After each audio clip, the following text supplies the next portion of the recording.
नमस्कार. मालिकेच्या आजच्या भागामध्ये आपल्याला पाहायला मिळणार आहे, की आढळराव कृष्णाला विचारत असतात, की "मला सांगा सुनबाई, तुम्ही जेव्हा सकाळी गेला होतात, तेव्हा काय-काय घडलं? तिथे गेल्यानंतर कोणत्या-कोणत्या गोष्टी घडलेल्या आहेत?" असं आढळराव कृष्णाला विचारत असतात. कृष्णा म्हणत असते, की "म्हणजे?" तेव्हा आढळराव सांगतात, की "देवीचे दागिने चोरीला गेलेले आहेत." कृष्णाला तर धक्का बसलेला असतो. कसं शक्य आहे? देवीचे दागिने कसे चोरीला गेले? आणि हे असं कसं झालं? हा प्रश्न कृष्णाला पडलेला असतो. कृष्णा मात्र विचारत असते. तेव्हा आढळराव म्हणतात, की "हो सुनबाई, हे खरं आहे." तेव्हा कृष्णा म्हणते, "सकाळी मी देवीच्या मंदिरात गेलो होतो, तेव्हा तर सगळं ठीक होतं. लहानपणापासून या गोष्टी मी बघत आली आहे. देवीचे दागिने व्यवस्थितच असायचे." पण कृष्णा मात्र म्हणत असते, की "हे असं कसं झालं असेल?" आढळराव म्हणतात, की "मला एक गोष्ट सांगा सुनबाई, तुम्ही जेव्हा हे सगळं करत होता, तेव्हा तुम्ही सकाळी जात होता, तेव्हा तुम्हाला तिथे काही देवीच्या मंदिराच्या बाजूला किंवा तुमच्या बाबतीत काही संशयास्पद वाटलं का?" तेव्हा कृष्णा म्हणत असते, की "हां, माझं ना कुणीतरी पाठलाग करतंय ना, असं मला वाटत होतं. मग पण मी मागं फिरून नाही पाहिलं ना." तेव्हा आढळराव म्हणतात, "का? काय झालं? का नाही मागं फिरून पाहिलं?" तेव्हा कृष्णा सांगत असे, की "बाळजाबाईंनी मला सांगितलं होतं ना, मागं फिरून नाही पाहायचं, म्हणून नाही पाहिलं." आढळराव म्हणतात, की "आत्ता लक्षात आलंय आमच्या सगळं." कृष्णा सगळ्या गोष्टी सांगत असते. काय घडलेलं आहे, कशा पद्धतीने घडलेलं आहे, हे सगळं आढळरावांना ती अगदी डिटेलमध्ये सांगते. तेव्हा मात्र कृष्णाने सांगितलेलं ऐकल्यावर आढळरावांच्या लक्षात येतं, की काय प्रॉब्लेम झालेला आहे. नक्की कशा पद्धतीने गोष्टी घडलेल्या आहेत. म्हणजे नेमकं कृष्णाला त्या दिवशी मंदिरात पाठवणं आणि त्यानंतर हे सगळं घडलेलं आहे, याचाच अर्थ आणि त्याचबरोबर बाळजाबाईंनी कृष्णाला सांगितलेलं होतं, की मागं फिरून पाहायचं नाही आहे, अशा गोष्टी करायच्या नाही आहेत, तशा गोष्टी करायच्या नाही आहेत. या सगळ्याचा अर्थ एकच आहे आणि तो म्हणजे कृष्णाला अडकवण्यासाठी हा सगळा केलेला प्लॅन आहे. आढळराव इकडे कृष्णाला म्हणत असतात, की "जावा सुनबाई, काही प्रॉब्लेम नाही आमच्या, मी बघून घेतो काय करायचं आहे ते." असं आढळरावांनी कृष्णाला सांगितलेलं असतं आणि कृष्णा जाते. पण आढळरावांच्या डोक्यात येतं, की हे सगळं बाळजाबाईंनी केलेलं आहे. कृष्णाला तर टेन्शन आलेलं असतं, की आता करू काय? कारण देवीचे दागिने चोरीला गेलेले आहेत. बाळजाबाईंनी सांगितलेलं आहे, की पोलीस कंप्लेंट करायची नाहीये. त्या स्वतः हे सगळं जातीने लक्ष घालणार आहेत आणि जो चोर आहे त्याला शोधून आणणार आहेत. हे सगळं कळलेलं असतं. आता पुढे काय करायचं? हा मोठा प्रश्न उभा राहतो. कृष्णा विचार करत रूममध्ये आलेली असते. ती म्हणत असते, की काय करू? आणि तिचं लक्षच नसतं. बेडवरती लॅपटॉप ठेवलेला असतो. त्या लॅपटॉपवरती ती बसायला जाते. तेव्हा तिथे दुष्यंत येतो आणि दुष्यंत म्हणतो, "काय चाललंय तुझं? लक्ष कुठे आहे तुझं? कळत नाही का तुला?" असं दुष्यंत कृष्णाला विचारतो. तेव्हा कृष्णा म्हणते, "हां, काय झालं?" तेव्हा दुष्यंत म्हणतो, "तू लॅपटॉपवर बसत होती आणि बंद पडला तर काय करू? ऑफिसचा आहे तो, माझ्या कामाचा आहे आणि मी कुठून आणणार होतो दुसरा लॅपटॉप?" असं तो तिला सांगत असतो. तेव्हा मात्र कृष्णा म्हणते, की "माफ करा, ते चुकून झालं माझ्याकडनं." असं सांगू लागते. कृष्णाच्या डोक्यातले विचार काही संपलेले नसतात. तिला कळत नसतं, की काय करू? नक्की काय झालेलं आहे? गोष्टी अशा का घडल्या? हा विचार तिचा चालू असतो. दुष्यंत म्हणतो, "काय झालंय नक्की?" कृष्णा सांगते, की "देवीचे दागिने चोरीला गेलेले आहेत." दुष्यंत म्हणतो, "काय?" तेव्हा कृष्णा म्हणते, की "हो, देवीचे दागिने चोरीला गेलेत आणि नेमकं आज मी देवळात गेलेले होते. मला कळत नाही आहे, की असं कसं झालं असेल आणि बाळजाबाई चोर शोधून काढणार आहेत." दुष्यंत म्हणतो, की "काळजी करायची काही गरज नाही. आईनं घेतली आहे ना जबाबदारी. होईल नीट पूर्ण सगळी." आणि दुष्यंत कृष्णाला म्हणत असतो, "ठीक आहे." कृष्णा चटई घेते आणि चटई झटकते. जेव्हा कृष्णाने आता चटई झटकलेली असते, त्या क्षणी दुष्यंत ओरडतो, "तुला कळतंय का? धूळ आहे त्याच्यामध्ये." कृष्णा म्हणते, "अहो हे काय करताय तुम्ही? अशी कशी धूळ असेल? मी काय त्याला धुळीत ठेवलं होतं का?" तेव्हा दुष्यंत म्हणतो, "बघ." आणि कृष्णाला इकडे दुष्यंतला शिंका यायला सुरुवात होते. म्हणजे त्याला ॲलर्जी झालेली असते. कृष्णाला कळत नसतं. कृष्णा तिच्या विचारात असते. ती म्हणत असते, की असं कसं झालं असेल? म्हणजे या सगळ्याचं काय अर्थ आहे? हे सगळं कृष्णाच्या डोक्यात सुरू झालेलं असतं. कृष्णा विचार करत असते. कृष्णाला कळत नाहीये, कशाची काहीच टोटल लागत नसते. कृष्णा विचारात असते. तिला सुचत नाहीये, की काय करू? नक्की गोष्टी मी कशा पद्धतीने सोडवू? आणि हे सगळं काय झालंय? या सगळ्यातून कसा मार्ग काढायचा? एवढंच तिच्या डोक्यात सुरू असतं. आणि इकडे दुष्यंत मात्र शिंका देत असतो. त्याला त्रास होत असतो. आणि कृष्णा म्हणत असते, "पण अहो मी काहीच केलेलं नाहीये." मग तो म्हणतो, की "ही काय आहे? ही पद्धत आहे का तुझी? तुला माहिती आहे ना मला ॲलर्जी झाली आहे." तेव्हा दुष्यंत तिला सांगत असतो, पण कृष्णाला ॲलर्जी वगैरे काय या गोष्टींचा काहीच तिथं मेळ लागत नसतो. कृष्णा म्हणत असते, "अहो पण मी काही नाही केलेलं. मी सांगितलं ना तुम्हाला." तेव्हा तो म्हणतो की ठीक आहे. कृष्णा विचारत असते, तिच्या विचारात असते. तिला कळत नाही आहे की या सगळ्यातून मार्ग कसा काढायचा आहे, काय करायचं आहे, म्हणून ती विचार करत असते. दुष्यंत मात्र तिच्या डोक्यात वेगळंच सुरू असतं की कृष्णाने मुद्दाम तर झटकलेलं नाही आहे ना, असं त्याच्या डोक्यात सुरू झालेलं असतं. इकडे पूजाने आता चार्लीला फोन केलेला असतो आणि मग ती चार्लीला म्हणत असते, चार्ली कसं आहेस रे तू? तेव्हा तो बोलत असतो. तेव्हा मात्र पूजा म्हणत असते की एक काम करायचं आहे, डीला येऊन भेटायचं इकडे गावाकडे. तेव्हा तो म्हणतो की पण अगं नको, मागच्या वेळेस त्या डीच्या माणसांनी मला एवढं मारलं ना, माझ्या अंगावरचे कपडे पण नाही ठेवले. तेव्हा मात्र ती म्हणत असते, असं कसं म्हणतोस तू? सांग ना मला. कारण मला सांग, तू माझ्यासाठी एवढंही करणार नाही आहेस का चार्ली? चार्लीला मात्र गोड बोलत असते. चार्लीला गोड बोलून स्वतःच्या बाजूने कसं करून घ्यायचं हे चांगलंच तिला जमत असतं. तेव्हा मात्र ती त्याला अगदी घोळात घेते आणि बोलू लागते की कळतंय ना तुला मला काय म्हणायचं आहे ते. आता चार्ली तयार होतो. चार्लीला तिनं सांगितलेलं असतं की इकडं गावाकडे यायचं आणि डीला भेटायचं. बाळजाबाईंनी कोमट पाण्यात पाय बुडवून ठेवलेले असतात. बाळजाबाई म्हणत असतात की आज आमचे पाय लईच दुखायला लागलेत, काय झालं आहे ना कळतच नाही आहे. आणि विचार करू लागतात की जर आज नाही परवडलं तर उद्या डॉक्टरांनी बोलवायला लागेल, असं बाळजाबाईंचं बोलणं चालू असतं. तेवढ्यात आढळराव तिथे येतात आणि आढळराव म्हणतात की हे सगळं काय घडतंय, म्हणजे बाळजाबाईंच्या बाबतीत असं काहीतरी होतंय. आणि इकडे बाळजाबाई तिथं बोलत असतात आणि नेमकं त्याच वेळेस पाहायला मिळतं ते म्हणजे आढळराव म्हणत असतात की कसं आहे माहिती आहे का, तुम्ही काय काय कामं करता, काय काय करत नाही आहे हे सगळं आम्हाला माहिती आहे. आता तुम्ही चोर शोधून काढणार आहात आणि चोर कसा शोधणार आहात हे तुम्हाला माहितीच आहे तुम्ही, असं आढळराव सांगत असतात. आणि त्याच वेळी इकडे बाळजाबाईंचं मात्र असं चाललेलं असतं की नाही, ज्या गोष्टी घडलेल्या आहेत ना त्या तुम्हाला काय देणं घेणं त्याशी.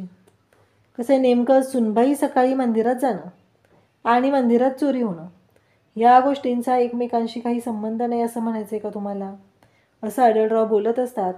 तेव्हा मात्र बाळजाबाई म्हणत असतात की नाही, मामाला नाही तसं वाटत. तेव्हा आढळरावांना त्या सांगू लागतात की 5 गावचे सरपंच आहोत आम्ही आणि दुसरी गोष्ट म्हणजे पुढची भावी सरपंच पण आम्हीच असणार आहोत, असं आवर्जून बाळजाबाई सांगत आहेत. तेव्हा मात्र थोरले सरकार म्हणत असतात की बाळजाबाई कसं आहे माहिती आहे का, तुम्ही कोण आहात, कसे आहात ते आम्हाला सगळं माहिती आहे, पण एक गोष्ट तुम्ही विसरताय ते म्हणजे तुम्ही जो काही कांड करताय त्यामुळं तुम्ही कशा आहात आणि कोणत्या पद्धतीने काय राडा करू शकता हे सुद्धा आम्हाला चांगलंच माहिती आहे, असं आढळरावांनी सांगितल्यानंतर बाळजाबाईंची तर इथे बोलतीच बंद झालेली असते. आणि बाळजाबाई म्हणत असतात तुम्ही काय बोलताय, म्हणजे पुढं काय बोलायचं आहे. तेव्हा थोरले सरकार म्हणतात नाही गाठ आमच्याशी. बाळजाबाई म्हणतात अहो 22 वर्षापूर्वी तर गाठ बांधून झाली, तुमच्याशीच बांधली ना, एवढं काय त्याच्यामध्ये. दोघांचंही बोलणं चाललेलं असतं आणि बाळजाबाई इकडे आढळरावांना म्हणत असतात की काय करू शकता तुम्ही, काहीच नाही करू शकत आमचं. तेव्हा इकडे पाहायला मिळतं की दुसऱ्या दिवशी सकाळी कृष्णा आणि भक्ती दोघीही लवकर उठलेले असतात आणि दोघीही आता तयारीला लागलेले असतात. कृष्णा म्हणत असते की यावेळेस उठणं ना मी घरी बनवणार आहे, मला माहिती आहे आपल्या घरी तू बनवायचीस पण इथे मला शिकव, मी बनवते त्या पद्धतीने, असं हे बोलणं चाललेलं असतं. आणि तेव्हा मात्र इकडे कृष्णाने मिक्सर चालू केलेला असतो. सकाळ सकाळ कृष्णाने मिक्सर चालू केलेलं असतो. तिला मिक्सर कसं चालवायचा माहीत नसतो, पण भक्तीने तिला सगळं सांगितलेलं असतं. त्या पद्धतीने कृष्णा काम करत असते. कृष्णा मिक्सर सुरू करते आणि उठणं बारीक करायला घेते. भक्ती म्हणते की अगं अजून कर, नाही झालेलं, खरखरीत लागतंय, असं म्हटल्यानंतर कृष्णा पुन्हा ते उठणं बारीक करते. सगळेजणांची झोप उडालेली असते. सगळेजण म्हणत असतात काय चाललं आहे. तेव्हा आढळरावसुद्धा जागे होतात, त्याचबरोबर बाळजाबाई जागे होतात. आढळराव म्हणतात कोंबडा आरवायच्या ऐवजी हा कसला आवाज येतोय सकाळ सकाळ मिक्सरचा, आपल्याच घरातून येतोय ना, बरोबर आहे. सुनबाई उठले असतील, तयारी करत असतील ना, कसं आहे त्यांना सवय आहे ना ह्या सगळ्या गोष्टींची, असं इकडे बोलणं चालू असतं. बाळजाबाईंना मात्र त्रास व्हायला लागलेला असतो. बाळजाबाई म्हणत असतात की नाही, काहीही झालं तरीही हे सगळं काही घरातलं चाललेलं आहे ना ते काही योग्य चाललेलं नाही. आढळरावांना सगळं माहिती असतं की बाळजाबाईंच्या डोक्यात काय प्लॅन आहे, बाळजाबाई कशा पद्धतीने गोंधळ घालू शकतात, या सगळ्या गोष्टींची कल्पना आढळरावांना असते. इकडे दुष्यंतला मात्र जरा जास्तच त्रास होत असतो. त्याची चिडचिड चाललेली असते की हे काय आहे, सकाळ सकाळ कोण आहे. आणि इकडे छान असं सुगंधी उठणं कृष्णाने स्वतःच्या हाताने तयार केलेलं असतं. इकडे दुष्यंत कानावरती उशी दाबून झोपत असतो, कारण त्या आवाजाने त्याला त्रास होत असतो. त्यानंतर इकडे पाहायला मिळतं ते म्हणजे भक्ती म्हणते की अगं कृष्णे, जमलं की तुला, बरोबर आहे, आणि तू यावर्षी उठणं बनवायला का घेतलं ते पण मला कळलंय. तेव्हा कृष्णा म्हणते काय झालं, कशासाठी, म्हणजे ती म्हणते की अगं या घरातली तुझी पहिली दिवाळी आहे ना, मग सगळं कसं व्यवस्थित झालं पाहिजे म्हणूनच करतेस नाही. कृष्णा म्हणते की हो, अगदी छान असं उठणं तयार झालेलं आहे. आणि मग ते उठणं घेऊन आता कृष्णा बाहेर येणार असते. इकडे मैनावती आणि बाळजाबाईंनी रांगोळ्या काढून घेतलेल्या असतात, सगळी तयारी केलेली असते. त्याचबरोबर त्यांच्या घरचा जो नोकर असतो त्याला सगळं आणायला सांगितलेलं असतं. आवर्जून त्या म्हणत असतात की दुष्यंतसाठी ते फिल्टरचं पाणी लागतं, ते केली का तयारी, ते आणा बादली इथं. तेव्हा ते सांगू लागतात की हो, फिल्टरची तयारी केलेली आहे, फिल्टरचं पाणीसुद्धा तयार ठेवलेलं आहे, ते उकळून घेतलेलं आहे, घेऊन येतो आम्ही, असं म्हणत ते जाऊ लागतात. त्यानंतर इकडे आता सगळेजण आलेले असतात, पण दुष्यंत मात्र अजून आलेला नसतो. दुष्यंत का आला नाही आहे म्हणून विचारू लागतात. बाळजाबाई म्हणतात की नाही, मला गेलं पाहिजे, मी दुष्यंतला घेऊन येतो. तेव्हा इकडे उठणं बनवलं आहे का विचारल्यावर ते सांगू लागतात की हो, पण आज धाकल्या मालकीनबाईंनी उठणं बनवलं आहे असं त्यांनी सांगितलेलं असतं. आणि तेवढ्यातच कृष्णा ते उठणं घेऊन येते. ते उठणं दिल्यानंतर ती सांगत असते दुष्यंत अजून आलेला नाही आहे. मग बाळजाबाई म्हणतात की मी दुष्यंतला घेऊन येते. असं म्हणत बाळजाबाई निघालेले असतात. तेव्हा कृष्णा म्हणते तुम्ही कशाला, मी जाते ना, मी घेऊन येते दुष्यंत सरकारांना, असं म्हणत कृष्णा बाळजाबाईंना डावलून निघालेली असते. मैनावती आता बाळजाबाईंचे कान भरायलाच बसलेली असते. मैनावती म्हणू लागते बघितलं का, कसं आहे माहिती आहे का बाळजाबाई, आम्ही कधी तुमच्या पुढे बोललो नाही, पण ही अडाणी पोर आत्ता आलेली तुमचा एकही शब्द पडूच देत नाही आहे, अगदी त्याला उलट उत्तर द्यायला तयारच असते. असं म्हणत आता मैनावतीने कान भरलेले असतात बाळजाबाईंचे, पण बाळजाबाईंना स्वतःची पण अक्कल आहे ना, पण ती त्यांना चालवायची नसते. आता मैनावतीनं सांगितलंय ना कृष्णाच्या बाबतीत, कृष्ण असं करते म्हणून, मग बाळजाबाईंना राग येतो. बाळजाबाई म्हणू लागतात की मी बघते. कृष्ण आता रूममध्ये आलेले असते. दुष्यंत काही केल्या उठत नसतो. कृष्णा त्याला उठवत असते. ती म्हणत असते अहो दुष्यंत सरकार उठा, ब्रह्ममुहूर्तावर आंघोळ करायचे, बाळजाबाईंनी सांगितलंय. पण दुष्यंत काही उठायला तयार नसतो. कृष्णा म्हणत असते की काय करू ह्या माणसाचं. तेव्हा दुष्यंतला ती उठवत असते. दुष्यंत तसाच झोपी गेलेला असतो, कारण दुष्यंतने तिला सांगितलेलं असतं की मी माझी झोप कोणासाठीही कॉम्प्रोमाइज करत नाही, असं सांगितलेलं असतं. तेव्हा मात्र दुष्यंत आणि कृष्ण दोघंही हे सगळं जे काही आहे ते मनापासून करत असतात. आणि इकडे कृष्णा त्याला उठवण्याचा प्रयत्न करते, पण दुष्यंत काही केल्या उठत नसतो. कृष्णा म्हणते की आता मला वेगळं काहीतरी केलं पाहिजे, तरच हे सगळं व्यवस्थित होईल, असं बोलणं चाललेलं असतं. आणि तेव्हा मात्र आता दुष्यंत आणि त्याचबरोबर कृष्णा पाण्याचा ग्लास घेते आणि दुष्यंतच्या तोंडावर मारते. दुष्यंत मात्र भयानक असा चिडलेला असतो.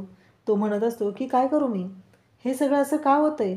आणि इकडे उद्याच्या भागात आपल्याला पाहायला मिळतं की ज्या सगळ्या गोष्टी घडत असतात त्या मात्र अशा पद्धतीने झालेल्या असतात. गावकरी जमलेले असतात आणि सगळे गावकरी म्हणत असतात की का तुमच्या सुनेने चोरी केलेली आहे आणि त्या बाबतीत आमच्याकडे सगळ्या गोष्टी आहेत, असं हे बोलणं चाललेलं असतं. तेव्हा बाळजाबाई म्हणत असतात की जर तिने चोरी केली असेल तर मात्र आम्ही एक गोष्ट करणार आहोत, ती म्हणजे तिला नांदवणार नाही. बाळजाबाईंचा हा सगळा प्लॅन असतो. मागच्या वेळेसही दुष्यंतचं लग्न कृष्णाशी लावण्याचा त्यांनी निर्णय घेतला, कारण त्यांच्या राजकारणातलं जे महत्त्व आहे ते कमी झालं असतं. आणि त्याचबरोबर हे सगळं जेव्हा घडत असतं तेव्हा मात्र इकडे आता दुष्यंत तिथं आलेला असतो. सगळेजण कृष्णावर आरोप करत असतात. दुष्यंत सांगू लागतो की नाही, शक्यच नाही आहे, कृष्णाने हे करणं शक्यच नाही आहे, कृष्णा चोरी करू शकत नाही आहे, असं दुष्यंतने स्पष्टपणे सगळ्यांना सांगितलेलं असतं. आणि त्याचबरोबर इकडे दुष्यंत आणि कृष्णा दोघंही आता तिथं आहेत. दुष्यंत कृष्णाच्या पाठीशी खंबीरपणे उभा आहे आणि दुष्यंत कृष्णासाठी काहीही करायला तयार आहे. अशाच अपडेटसाठी चॅनलशी कनेक्ट राहा. थँक्यू.